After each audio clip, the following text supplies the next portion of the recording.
Hello and welcome back to the Sustainable Responsible Impact Investing Conference here at Coronado Island in California, where we're learning to align values with portfolios. I'm Charlie Wright, and we're sitting here with the producer of the conference, Steve Schueth of First Affirmative Financial Network. Steve, congratulations on an excellent conference.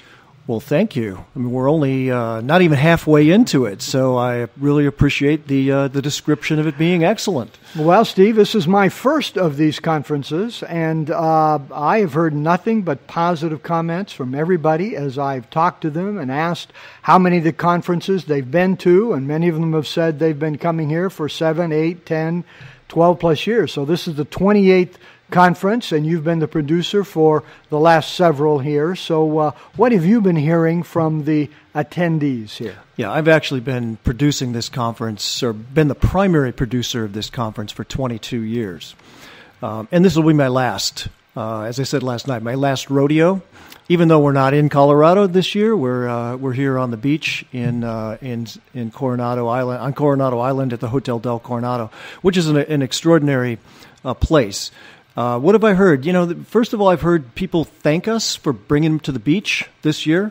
You know, I don't know if you witnessed this, but the Navy SEALs that were training out there yesterday morning were kind of a cool plus that we hadn't anticipated. Certainly couldn't have ordered up even if we had tried. You know, beautiful skies, seagulls, all of that kind of thing. And this conference, of course, is very intense.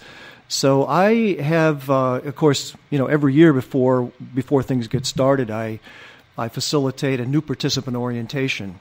And this year, once again, we have about 300 people who are first-time attendees. So this conference has become a bit of a first point of entry for people wanting to know more about, wanting to get into the sustainable, responsible impact investing space.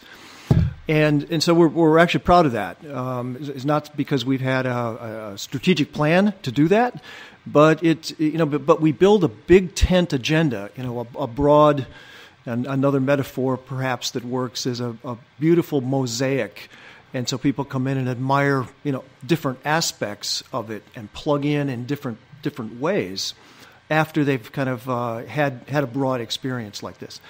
800 people this year, Charlie.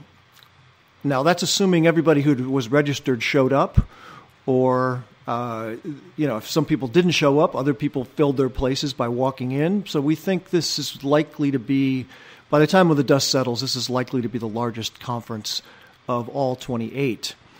28 years is 28 years on the bleeding edge, if you will, of a concept that 28 years ago, which is this idea that investors can make money and have a positive impact with their money at the same time.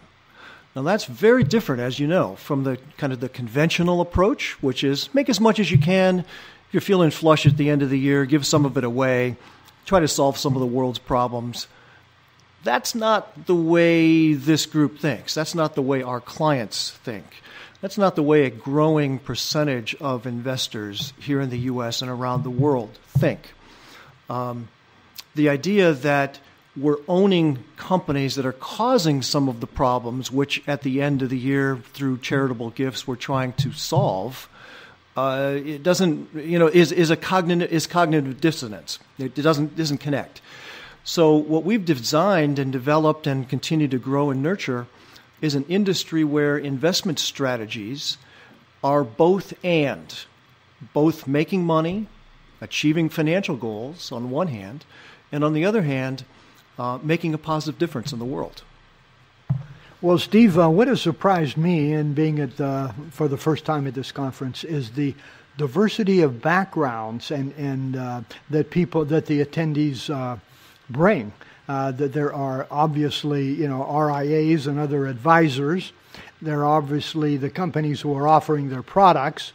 But then there are companies here who provide statistics in the industry, right, and who do a number of different things. And there are so many. SRI includes so many different things. So many people, I'm sure, think that it's simply few different kinds of strategies. But it's actually many strategies on the ESG side and on the impact investing side.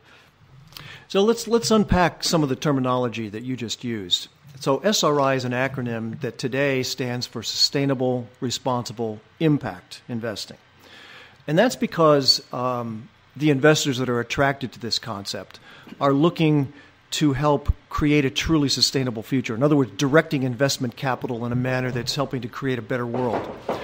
The word responsible suggests, not just suggests, but really reflects the fact that we want to own the most responsible companies, okay? Because we think they will do better as investments and better as positive contributors to a growing, vibrant, healthy society. And generally speaking, we all want to make money and have a positive impact with our money. So that's where the Sustainable, Responsible Impact acronym comes from. It's kind of a big tent sort of acronym. ESG stands for Environment, Social, and Governance. And this is a shorthand way of grouping what we used to call social screening criteria. And this was done actually by the United Nations Principles for Responsible Investing starting in 2006, which kind of changed the language a little bit. But more importantly, ESG, Environment, Social, Governance Factor Analysis, now forms the core of every investment strategy, every investment strategist, every mutual fund, every ETF, every product on our exhibit floor here.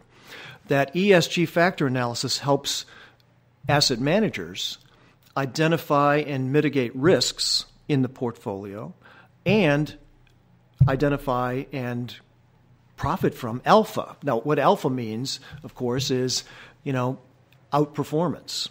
Not that we can guarantee that an overall portfolio will outperform all the time, but certainly our history is that it does it fairly often. And certainly the academic research has dispelled any remaining mythology around doing good and doing well, which means you might have to give up performance. I don't even know where that comes from. Somehow we're hardwired to believe that if you're going to do something good with money, you've got to sacrifice returns. No. The answer is, we now have 25, 28, 30 years. In some cases, the Pax Balanced Fund, which was launched in 1971, has 50 years of history, of real world history.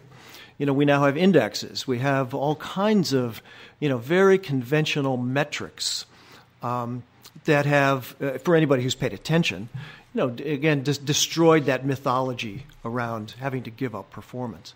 So what's so cool about this, back to your question about what's different about this conference and what's exciting about this particular event, besides the fact that it's 28 years and it's 800 people, and the diversity that you've observed, is that this thing, the energy here, I guess I hope you can feel it, but the energy that is circulating here in this place amongst these people having these conversations about how investors can help change the world for the better is palatable.